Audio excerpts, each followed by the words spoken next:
జై శ్రీరామ్. శ్రీమాత్రే నమః. శ్రీ గురుభ్యో నమః. దేవగురువైన బృహస్పతి వృషభ రాశిలో ఆయన సంచారం చేస్తూ ఉన్నారు. ఈ 2025 సంవత్సరం ఫిబ్రవరి 5వ తారీఖు నుంచి వక్రగతిలో ఉన్న గురు భగవానుడు సవ్యగతిలోకి వస్తున్నారు. కాలపురుషుడి కుండలిలో 2వ రాశి మరియు చంద్రభగవానుడికి పుష్కరాంశ ఆయన రాశి ఈ వృషభ రాశి. పుష్కరాంశ అంటే చంద్రభగవానుడు రోహిణి నక్షత్రం 2వ పాదంలో కనుక ఎవరి జన్మజాతకంలో అయినా ఉంటే అది శుభ పుష్కరాంశగా మనం కౌంట్ చేస్తాం. అశ్విని నక్షత్రం 1వ పాదము, రోహిణి నక్షత్రం 2వ పాదం, ఇలా కొన్ని నక్షత్రాలు ఉంటాయి. ఆ పాదాలను అనుసరించి అంటే 1వ పాదంలోనే పుట్టాలి. అశ్విని నక్షత్రం 1వ పాదంలో పుడితే ఏ గ్రహం అయితే ఉంటుందో అది చాలా మంచి ఫలితాలను ప్రసాదిస్తుంది. మళ్ళీ అక్కడ ఎలాంటి ఫలితాలను ప్రసాదిస్తుంది అనేది మన జన్మజాతకాన్ని బట్టి ఆధారపడి ఉంటుంది. అయితే ఈ రోహిణి నక్షత్రం 2వ పాదంలో చంద్రభగవానుడు శుభ పుష్కరాంశ అని మనకి జ్యోతిష శాస్త్రం చెప్తుంది. ఈ వృషభ రాశిలో గురు భగవానుడు వక్రగతి నుంచి బయటకు వస్తున్నాడు. వక్రగతిలో నుంచి ఆయన బయటకు వచ్చినప్పుడు ద్వాదశ రాశుల వాళ్ళకి ఎలాంటి ఫలితాలను ఆయన ప్రసాదిస్తున్నాడు. అందున కాలపురుషుడు కుండలిలో 2వ రాశి అయిన వృషభ రాశి శుక్రాచార్యుల వారి రాశి. మనకు వచ్చే రిసోర్సెస్ అన్నీ కూడా అదే సూచిస్తుంది. వృషభ రాశి సూచిస్తుంది, ఎక్కువగా సూచిస్తుంది. మిగతా హౌసెస్ కూడా మనం చూడాలి, but major primary డిటర్మెంట్ house 2nd house అని మనం చెప్తాం. అయితే గురు భగవానుడు జీవకారకుడు కాబట్టి ఇప్పుడు ఇన్నాళ్ళు ఆయన వక్రగతిలో ఉన్నాడు. ఇప్పుడు సవ్యగతిలో వస్తూ ఏ విషయాలకి ఆయన జీవాన్ని పోస్తూ ఉన్నాడు, ఏ విషయాలకి ఆయన జీవాన్ని పోస్తూ ముందుకి నడిపిస్తూ ఉన్నాడు అన్న విషయాన్ని మనం ఇప్పుడు ద్వాదశ రాశుల వారికి కూడా విడివిడిగా మనం చూద్దాము. గోచారంలో చాలా అనేక శుభాంశాలు ముందు చోటు చేసుకోబోతూ ఉన్నాయి. అవన్నీ కూడా నేను రాబోయే వీడియోలో తెలియజేస్తాను. రాబోయే రోజుల్లో తొందరలోనే పోస్ట్ చేస్తాను అవన్నీ. ఇప్పుడు ఈ సమయంలో కాలపురుషుడు కుండలిలో ప్రత్యేకమైన యోగం ఏంటంటే శనైశ్వరుడు కుంభరాశిలో సంచారం చేస్తున్న సమయంలో గురు భగవానుడు వృషభ రాశిలో సంచారం చేయడము. అంటే దీనికి విశేషం ఏంటి అంటే శనైశ్వరుడు శశమహాపురుష యోగాన్ని ఇస్తూ ఉన్నాడు కుంభరాశిలో ఉంటూ. అంటే కాలపురుషుడు కుండలిలో నుంచి కదా స్వస్థానంలో ఉంటే కొన్ని రాశుల వాళ్ళకి శశమహాపురుష యోగం అప్లికేబిలిటీ ఉంటుంది. అయితే ఇదే సమయంలో ఎప్పుడైనా ఏదైనా మనకు ఏ గ్రహమైనా యోగాన్ని ఇవ్వాలంటే ఎప్పుడైనా ఇమీడియట్గా అడ్డుపడే గ్రహము శనీశ్వరుడు, కర్మకారకుడైన శనీశ్వరుడు. వీళ్ళకి పూర్తిగా మంచి కర్మ లేదు, ఎందుకు ఇస్తున్నావు అని ఆయన క్వశ్చన్ చేస్తారు. అప్పుడు ఏం చేస్తారంటే మనకు ఒకవేళ బాగా ఉంటే కనుక ఆయన ఎక్కువ వరాలను ఇచ్చేస్తారు. ఒకవేళ పూర్వజన్మ కర్మ ఈ జన్మలో మనం తెలియక చేసుకున్న విషయాలు ఏమైనా మనల్ని బాధించే ఉంటే కనుక అవి క్యాన్సిలేషన్ చేసేస్తారు. అంటే మనం బాధపడము, ఆనందము పడము, యావరేజ్ అయిపోతుంది అక్కడ. అంటే నగేట్ అయిపోతుంది. కొన్ని దోషాన్ని నగేట్ చేసేస్తాడు శనీశ్వరుడు. ఎందుకంటే ఆయన న్యాయ నిర్ణేత, జస్టిస్ ఇవ్వడంలో ఆయన కరెక్ట్గా ఉంటాడు. ఇంకా దేవగురువైన బృహస్పతి గురించి మనందరికీ తెలిసిందే. ఆయన ఎప్పుడైనా సరే మనల్ని సేవ్ చేయాలని చూస్తాడు, మనల్ని ధర్మ మార్గంలో పెట్టాలని చూస్తాడు. సర్వదా మనల్ని ధర్మ మార్గంలో ఉంచి మంచి ఐడియాలజీ ఉంచి అందరితోటి మనకి మంచి సత్సంబంధాలు ఉంచి మనల్ని ఎప్పుడూ కూడా ఒక చక్కగా అంటే ఇలాగా ఎప్పుడు పరిరక్షించాలని చెప్పి ఆయన మనల్ని చూస్తూ ఉంటాడు. అయితే వృషభ రాశి పూర్తిగా అనుకూలం కాదు గురు భగవానుడికి. ఆయన సవ్యగతిలో ఉన్న ఫలితాలు 12 రాశుల వాళ్ళకి ఎలాంటి ఇంపాక్ట్ ఉంటుంది అన్న విషయాన్ని మనం ఇప్పుడు చూద్దాం. మకర రాశిలో పుట్టిన వాళ్ళకి మీకు వ్యయాధిపతి, తృతీయ వ్యయాధిపతి అవుతూ పంచమ స్థానంలో ఆయన సంచారం సాగిస్తూ ఉన్నారు. ఇక్కడ ఏంటంటే మీకు చాలా విషయాల్లో మీరు బాగా ప్రయత్నాలు చేస్తూ ఉన్నారు, ఏది ముందుకు వెళ్ళట్లేదు. సో కొంత ప్రోగ్రెస్ ఆగిపోయిందేమో అన్నట్లు అనిపిస్తుంది. అంటే స్తబ్దుగా అయిపోయినట్లు, ఏం చేయాలో అర్థం కాదు, భలే చికాకు వచ్చేస్తుంది. అంటే ఏదో ఒకటి చేస్తే ఇప్పుడు ఒక పని అనుకున్నప్పుడు చేయడం అన్నా చేయాలి, లేదంటే ఆపేయాలి. ఈ రెండిట్లో ఏదో ఒకటి ఉంటే మనం మనశ్శాంతిగా ఉంటాం. ఇటు చెయ్యలేరు, అటు ఆపాలేరు, ఇలా ఉంది మీ పరిస్థితి.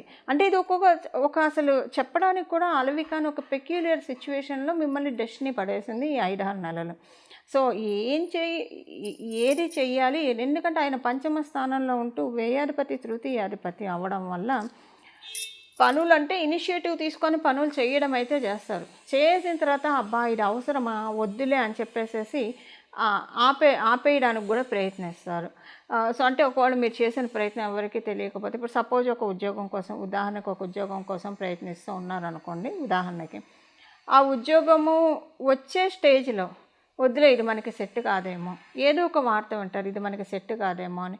అంటే మీకు తెలియకుండానే డీమోటివేట్ అయిపోతారు ఈ 5, 6 నెలల్లో. అది సింపుల్‌గా చెప్పాలంటే డీమోటివేట్ చేయబడ్డారు మీరు ఈ 5, 6 నెలల్లో.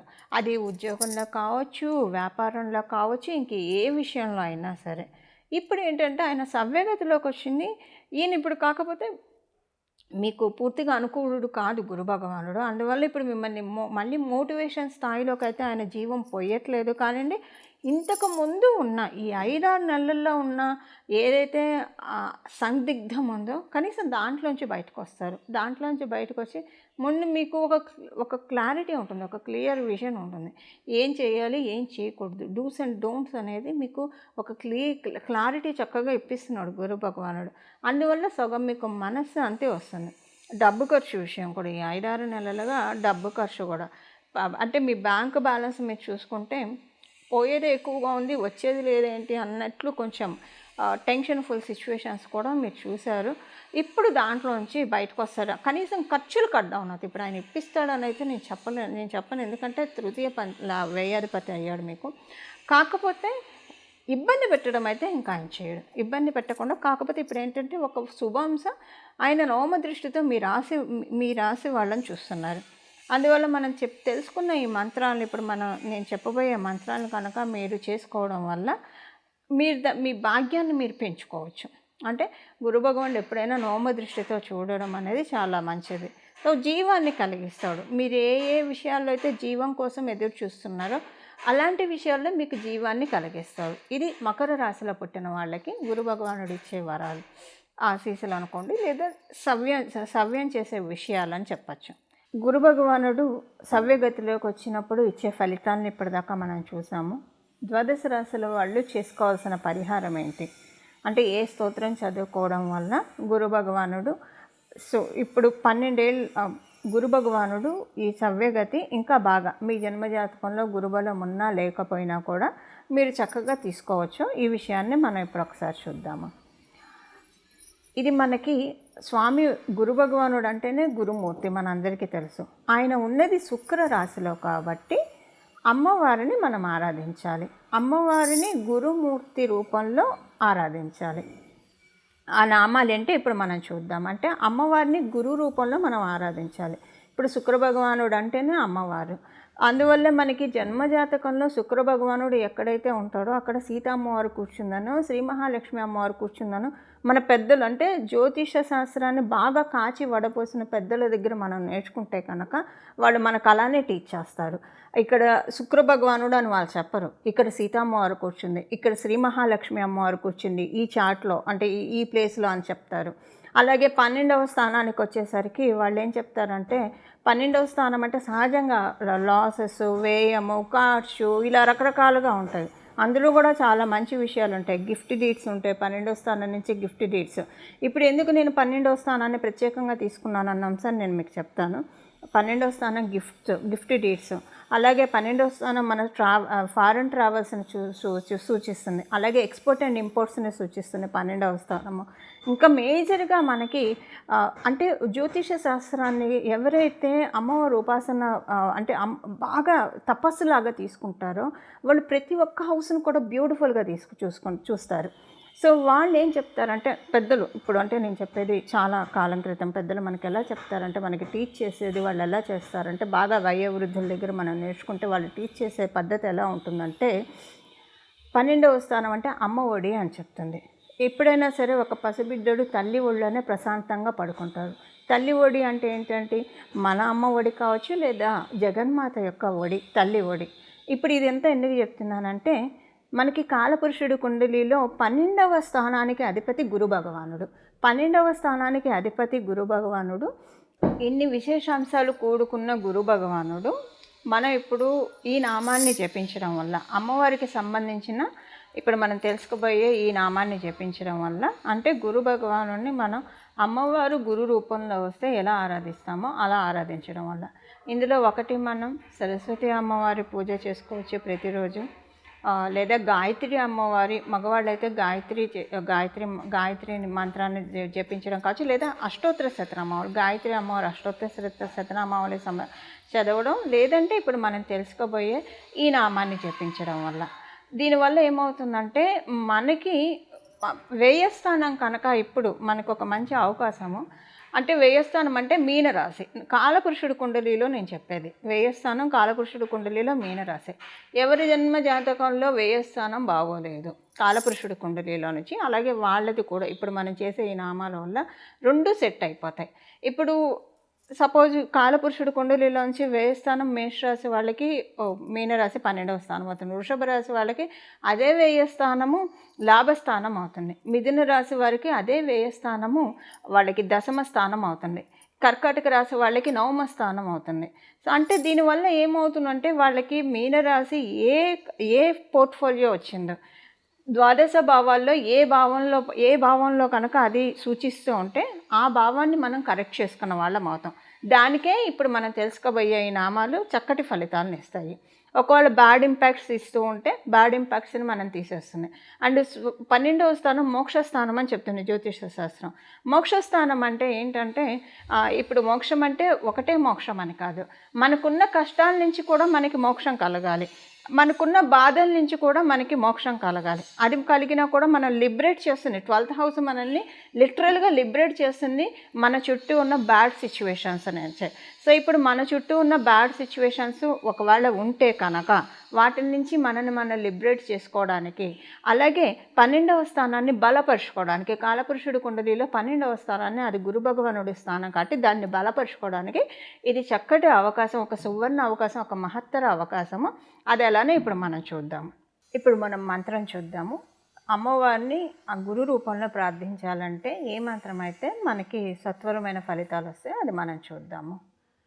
వాగ్దేవ్యే నమః హంసాసనాయే నమః. వాగ్దేవ్యే నమః హంసాసనాయే నమః. వాగ్దేవ్యే నమః హంసాసనాయే నమః. ఈ నామం జపించడం వల్ల ప్రతిరోజు 108 సార్లు, 21 సార్లు లేదా 108 సార్లు ప్రతిరోజు ఈ నామాన్ని జపించడం వల్ల మనకి ఇప్పుడు ప్రస్తుతం గోచారంలో గురు భగవానుడు ఉన్న సవ్యగతి మన కుండలిలో మన జన్మజాతకంలో ధనుసు రాశిని మీనరాశిని కూడా చక్కగా క్యూర్ చేస్తుంది. ఇది ఒక ట్రీట్మెంట్ లాగా కూడా మనం భావించవచ్చు. అంటే ఏదన్నా ఇబ్బందులు ఉంటే, ఆ రాశులకు సంబంధించిన ఇబ్బందులు ఉంటే వాటన్నిటినీ కూడా ఆ దోషాలన్నీ కూడా చాలా నివృత్తి చేయబడతాయి. అలాగే యోగాలు ఉంటాయి, కొన్నిసార్లు యోగాలు ఇనాక్టివ్ స్టేట్లో ఉంటాయి. ఎప్పుడైనా అవయోగాలు నిద్రాణంగా ఉంటే మంచిది, యోగాలు నిద్రాణంగా ఉండకూడదు, జాగృత అవస్థలో ఉండాలి. అయితే ఒక్కొక్కసారి రివర్స్ అవుతూ ఉంటుంది. అవయోగాలేమో జాగృత అవస్థలో ఉంటాయి, యోగాలు నిద్రావస్థలో ఉంటాయి. అందుకే లైఫ్లో చాలా సమస్యలు ఒక్కోసారి చుట్టుముట్టేస్తూ ఉంటాయి. సో ఇలాంటి ప్రత్యేకించి కన్ఫ్యూజన్ స్టేట్లో ఉన్నప్పుడు, ఎందుకంటే గురువుయే మనకి సరైన గైడెన్స్ ఇవ్వగలుగుతాడు, సరైన మార్గనిర్దేశం చేయగలిగేది ఒక గురు భగవానుడు మాత్రమే. సో మనకి అలాంటి సందిగ్ధ పరిస్థితులు రాకుండా ఉండడానికి ఇప్పుడు మనం తెలుసుకున్న ఈ నామాలు జపించడం వల్ల చాలా చక్కటి సత్ఫలితాలు గోచారంలో ఉన్న గ్రహ దేవతలు మనకి కలగజేస్తాయి. మంగళం. నమో భగవతే వాసుదేవాయ.